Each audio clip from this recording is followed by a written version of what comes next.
हद ही हो गई जाहिद, हद है। बिल्कुल सही राह चुनी तुमने। देखो मतलब 3 साल बाद पहली बार हम किसी तकरीब में जा रहे हैं। शादी के बाद पहली बार अपने दोस्तों से मिलना जुलना होगा और मेरा शौहर गायब है। अरे नाज़ान, इतना क्यों सोच रही हो तुम? दिल मेरा भी नहीं चाह रहा था, यकीन करो। अली ने डोनेशन दिया है, बस इसलिए जा रही हूँ। पता नहीं हमारे घर वालों को क्या हो गया है। मुलाजमा की बेटी ने खुदकुशी की है, लेकिन डिप्रेशन में हम सब हैं। बस खामोश हो जाओ नाज़ान। अली, माफ करना मुझे, लेकिन मेरे शौहर पर जो मुझे शक है वो अभी तक दूर नहीं हुआ है। बस कर दो नाज़ान, खुदा का वास्ता। अल्लाह जाने वो कहाँ होगा।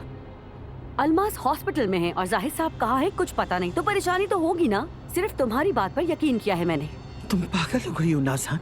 हाँ, हैरत है, मुझे पता नहीं ऐसी बातें तुम्हारे दिमाग में कहाँ से आती हैं। शर्म आती है मुझे सुनते हुए। नाज़ान, मैं तुम्हें इस बात की गारंटी दे सकता हूँ कि तुम्हारा शौहर इस वक्त अलमास के पास नहीं है। दोबारा भी इस पे बात मत करना।